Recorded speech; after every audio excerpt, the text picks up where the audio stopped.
राजसी वैभव और आत्मा की तड़प। राजाओं की धरती पर जब सूर्य की पहली किरण उतरती थी, तब सोने से जड़े महलों की छतें चमक उठती थीं।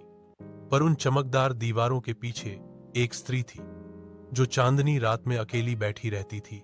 उसका नाम था पद्मावती, जो सिंहगढ़ की रानी थी। उसकी आंखों में चंपा की महक थी, उसकी चाल में हंसों की लय थी, उसकी मुस्कान में वसंत की मिठास और उसकी आंखों में एक गहराई थी, जैसे सदियों से कोई प्रेम उसे तलाश रहा हो।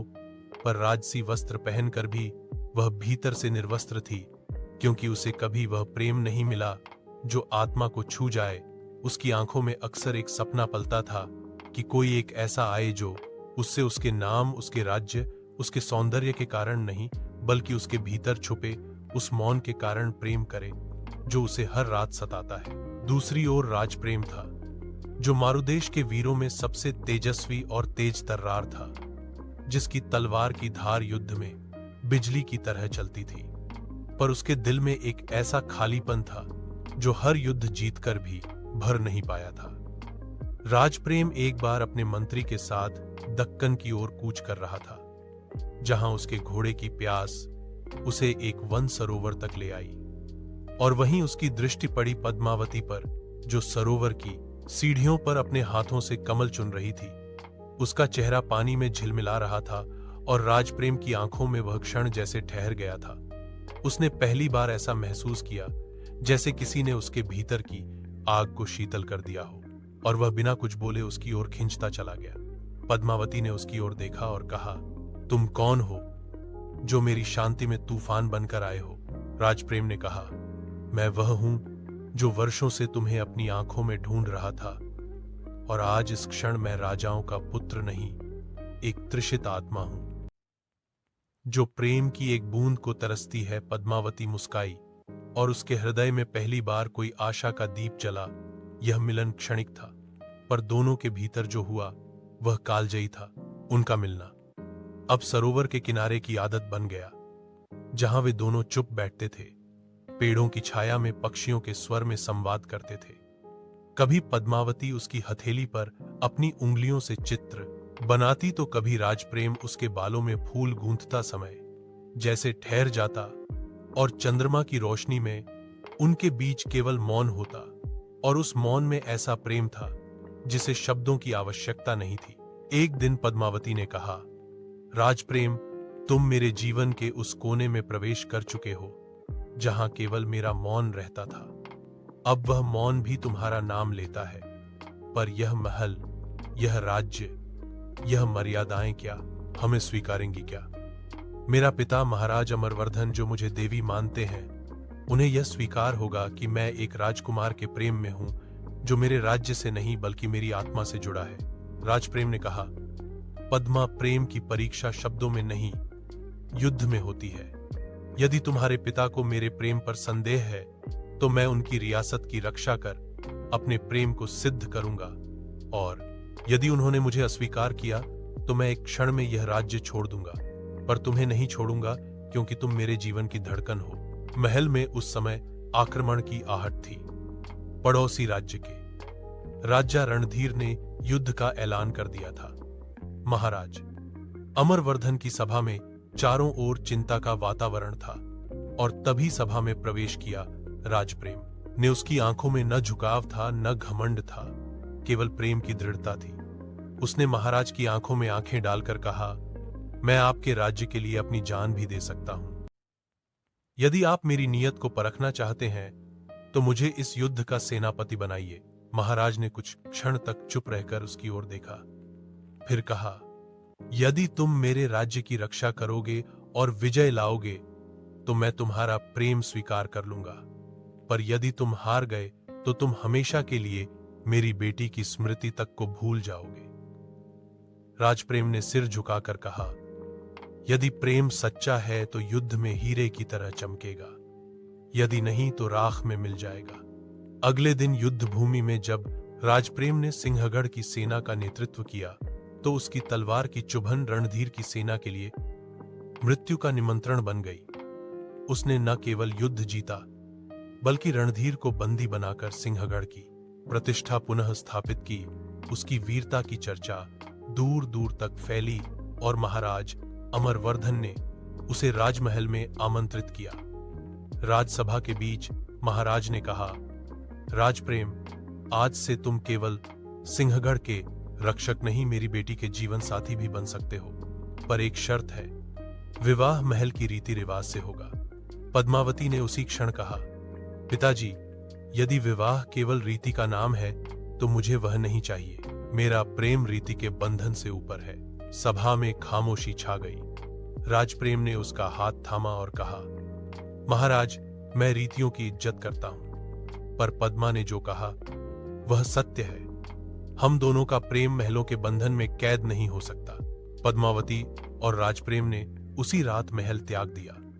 वे जंगलों की ओर निकल पड़े। न पीछे कोई सेवक, न आगे कोई रथ, बस दो आत्माएं एक दूसरे के सहारे उन पगडंडियों से गुजर रही थी जहां प्रेम ही उनका पथ प्रदर्शक था।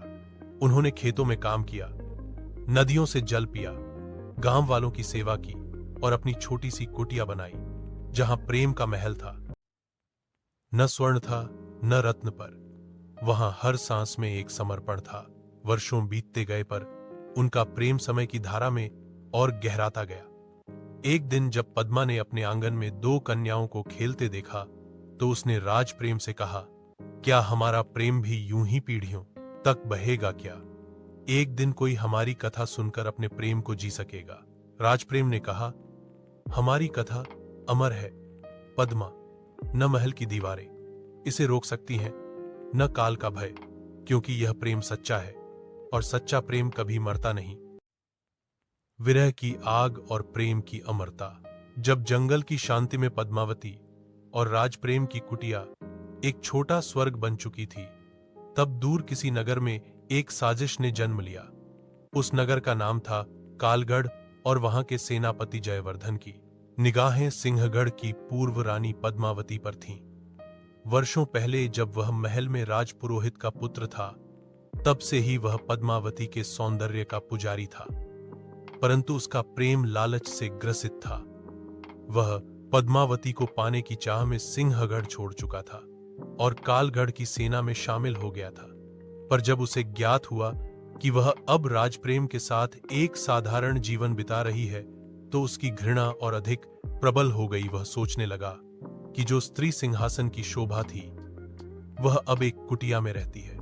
यदि उसे पकड़कर कालगढ़ लाया जाए तो वह अपने राजा को एक अपमानित रानी भेंट कर सकेगा और सिंहगढ़ को नीचा दिखा सकेगा। इस विचार से उसने कुछ भाड़े के सैनिकों को भेजा, जिन्होंने कुटिया पर आक्रमण किया। वह समय था जब राजप्रेम नदी से जल भरने गया था। पद्मावती ने जब आहट सुनी तो वह अपनी दो कन्याओं को छुपाकर बाहर निकली और सच्चे प्रेम की शक्ति से भरे स्वर में कहा, तुम लोग चाहे जो हो, पर मुझे स्पर्श करने से पहले तुम्हें मेरे प्रेम की अग्नि से गुजरना होगा। जयवर्धन के सैनिक हंसे और उसे बंदी बना लिया। पद्मावती को एक बंधन में बांधकर कालगढ़ ले जाया गया, जहां सेनापति जयवर्धन ने उसका अपमान करने का प्रयास किया, परंतु पद्मावती ने उसे देखा भी नहीं। उसने एक शब्द तक नहीं बोला, केवल अपनी आंखें बंद की और राजप्रेम का नाम लिया। उधर राजप्रेम जब कुटिया लौटा और उसे पद्मावती नहीं मिली, तो वह पागलों की तरह चारों ओर भागा। उसकी दोनों बेटियों ने उसे बताया कि कुछ लोग आए थे और माता को ले गए। राजप्रेम की आंखों में वह ज्वाला थी जो किसी राजमहल को राख बना सकती थी। वह अकेले ही तलवार लेकर कालगढ़ की ओर चल पड़ा। रास्ते में जब लोगों ने पूछा कि तुम अकेले एक राज्य के विरुद्ध कैसे जाओगे, तो उसने कहा, मेरे पास प्रेम है और प्रेम में जो आग होती है वह तलवारों की नोक से तेज होती है। कालगढ़ के द्वार पर जब राजप्रेम पहुंचा तो वहां के सैनिकों ने उसे रोकने का प्रयास किया, पर उसका प्रेम क्रोध बन चुका था। उसकी तलवार बिजली बन गई। वह अकेले ही 50 सैनिकों को धराशायी करता हुआ महल के अंदर पहुंचा। वहां जयवर्धन अपने सैनिकों के साथ खड़ा था। उसने पद्मावती को सामने लाकर कहा, यह स्त्री तुम्हारी नहीं, अब यह मेरे राज्य की बंदिनी है। राजप्रेम ने उसे देखा और केवल एक वाक्य कहा, यदि वह तुम्हारी बंदिनी है तो मैं उसका मृत्युदूत हूं। यह कहते हुए उसने जयवर्धन पर आक्रमण किया और एक भयंकर युद्ध हुआ। तलवारें टकराईं, रक्त बहा, दीवारें कांपी, पर अंततः प्रेम की शक्ति ने विजय पाई और जयवर्धन राजप्रेम के चरणों में गिर पड़ा। राजप्रेम ने उसे मारने से इनकार किया और कहा, जो स्त्री के सम्मान को लांछित करे वह पुरुष कहलाने लायक नहीं। उसे मृत्यु से नहीं, उसके अपने पाप से सड़ने दो। वह पद्मावती को लेकर बाहर निकला और कालगढ़ की जनता ने उस योद्धा के प्रेम को सलाम किया। सिंहगढ़ के कुछ पूर्व दरबारियों ने यह देखा और महाराज अमरवर्धन तक संदेश पहुंचाया। महाराज ने जब यह सुना कि उनका दामाद एक राज्य को अकेले परास्त कर अपनी पत्नी को वापस लाया है, तो उनकी आंखें नम हो गईं और उन्होंने स्वयं राजप्रेम और पद्मावती को राज्य में वापस बुलाया। पर पद्मावती ने कहा, मैं वहां लौटना नहीं चाहती जहां प्रेम को रीति रिवाज से तोला जाता है। मैं वहीं रहना चाहती हूं जहां मेरी आत्मा स्वतंत्र है। राजप्रेम ने कहा, पद्मा, यदि तुम्हारी इच्छा है तो हम वहीं लौट चलें जहां प्रेम था, जहां शांति थी, जहां हम थे। और वे पुनः जंगल में लौट गए। पर अब वहां आने लगे वे युवा जो प्रेम में घायल थे, वे स्त्रियां जो समाज से पीड़ित थीं, वे वृद्ध जो अपने जीवन के अंत में सच्ची शांति चाहते थे। उनकी कुटिया एक धाम बन गई जहां प्रेम पूजा बन गया और जहां पद्मावती और राजप्रेम एक जीवित किंवदंती हो गए। कई वर्षों बाद जब वे दोनों वृद्ध हो चुके थे और उनकी बेटियां विवाह कर चुकी थीं, तो एक शाम पद्मावती ने राजप्रेम से कहा, क्या हमने अपना प्रेम पूरा जिया? क्या लोग हमें याद रखेंगे? राजप्रेम ने उसका हाथ थाम कर कहा, पद्मा, जब तक किसी आंखों में प्रेम के कारण आंसू आता है, तब तक हमारा प्रेम जीवित रहेगा। किसी आंखों में प्रेम के कारण आंसू आता है, तब तक हमारा प्रेम जीवित रहेगा। उस रात एक तारा टूटा और दो आत्माएं चिर विश्राम में चली गईं, पर उनके नाम अब भी गूंजते हैं जंगल के पेड़ों में, नदियों की कलकल में, और उस कुटिया में जहां प्रेम पूजा बन गया। प्रेम की समाधि और अमर कथा। सिंहगढ़ की सीमाओं से दूर जहां कभी जंगल फैला हुआ था, वहां अब एक ऐसा स्थान बन चुका था जिसे लोग प्रेम धाम कहने लगे थे। जहां कभी एक साधारण सी कुटिया थी, वहां अब एक सुंदर सी जगह थी जहां फूलों से ढकी पगडंडियां थीं और हवा में प्रेम की खुशबू फैली थी।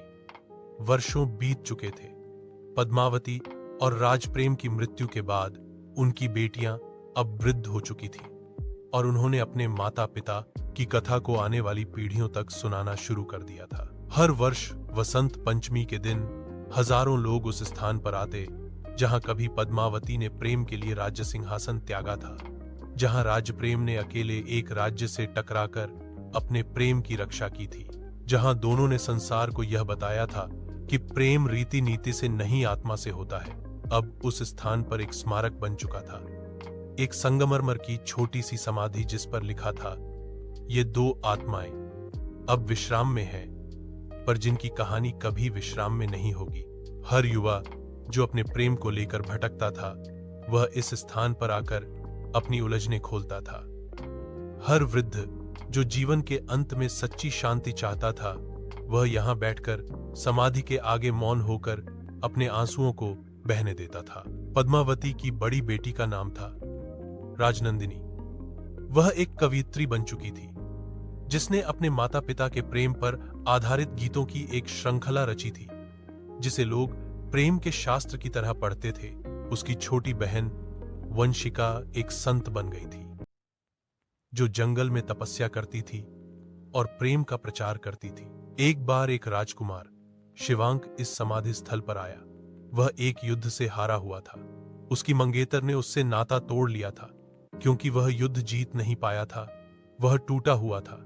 लेकिन जब वह उस समाधि के पास बैठा और एक वृद्ध स्त्री ने उसे पद्मावती और राजप्रेम की कहानी सुनाई, तो वह भीतर से बदल गया। उसने कहा, मैं प्रेम को वापस जीतने नहीं जाऊंगा, मैं पहले खुद को जीतूंगा। और वह वहीं रह गया। समाधि के पास सालों बाद वह एक गुरुकुल का संस्थापक बना, जिसने प्रेम, शांति और आत्म सम्मान सिखाया। समय बीतता गया, पर पद्मावती और राजप्रेम की समाधि की चमक कम नहीं हुई। वहां न कोई राजमहल था, न कोई शाही स्वागत, पर वह जगह एक तीर्थ बन चुकी थी। लोग वहां बिना कोई मांग लिए आते थे, केवल प्रेम को समझने। कई बार बादशाह और नवाबों ने उस स्थान को अपने अधीन करना चाहा। कई बार वहां के नाम को मिटाने की कोशिश हुई, पर हर बार कुछ ऐसा घटा कि उनकी साजिशें विफल रहीं, जैसे स्वयं प्रकृति भी उस स्थान की रक्षा करती हो। एक बार जब उस स्थान पर एक बड़ा आंधी तूफान आया और लगा कि समाधि टूट जाएगी, तब एक दिव्य प्रकाश से वो स्थान घिर गया, और जब सब कुछ शांत हुआ तो समाधि पहले से अधिक चमक रही थी। अब वहां के लोग कहते हैं कि जब भी कोई प्रेमी वहां जाता है और सच्चे हृदय से प्रण करता है तो उसके प्रेम में कोई बाधा नहीं आती, और जब कोई वहां झूठ लेकर आता है तो उसकी आवाज वहीं गूंज कर खो जाती है। इस तरह पद्मावती और राजप्रेम केवल एक कथा नहीं रहे, वे एक जीवित आस्था बन चुके थे। सिंहगढ़ अब पुराना हो चला था, वहां महल खंडहरों में बदल चुका था, पर वहां के कक्षों की दीवारों पर अभी भी वह चित्र था जिसमें राजप्रेम ने पद्मावती का हाथ थामा था, और एक युवा चित्रकार ने अपने ब्रश से उस क्षण को अमर कर दिया था। एक बार एक विदेशी यात्री उस स्थान पर आया और उसने समाधि पर सिर झुकाया। जब उसने पूछा कि इस जगह की कहानी क्या है, तो एक वृद्ध ने कहा, यह कहानी नहीं, यह सत्य है, यह भाव है, यह ऊर्जा है। विदेशी ने पूछा, क्या यह प्रेम की सबसे बड़ी कहानी है? वृद्ध मुस्कुराया और कहा, नहीं बेटा, यह वह कहानी है जो प्रेम को सबसे बड़ा बनाती है। वह यात्री लौट गया, लेकिन जाते जाते उसने उस स्थान की मिट्टी को एक बोतल में भर लिया, और वर्षों बाद वह मिट्टी जब किसी अन्य देश की एक प्रेम मंदिर की नींव में डाली गई, तो वहां भी लोग पद्मावती और राजप्रेम का नाम लेने लगे। इस प्रकार एक कथा एक स्थान नहीं रही, वह एक विचार बन गई। वर्षों बाद जब एक कवि ने उनके ऊपर महाकाव्य रचा, तो उसका पहला श्लोक था, जहां पद्मा ने त्यागा वैभव और प्रेम को पहनाया, राजतिलक वहां हर हृदय हो जाए, निर्मल वही सिंहगढ़, वही समाधि, वही राजप्रेम का जलकण। और जब भी कोई प्रेम करता है और अपने प्रेम में संघर्ष करता है, त्याग करता है, आंसू बहाता है, तो वह अनजाने में पद्मावती और राजप्रेम की राह पर चल रहा होता है, क्योंकि उनका प्रेम कोई राजा रानी की कथा नहीं था। वह हर उस हृदय की व्यथा थी जो प्रेम में जीता है और प्रेम में मरता है। इसीलिए जब कभी रात को चांदनी में एक धीमी हवा बहती है और कोई अकेला दिल अपने प्रेम की याद में रोता है, तो पेड़ की पत्तियों में एक फुसफुसाहट होती है, मैं पद्मा हूं, मैं राजप्रेम हूं, मैं प्रेम हूं, मैं अमर हूं।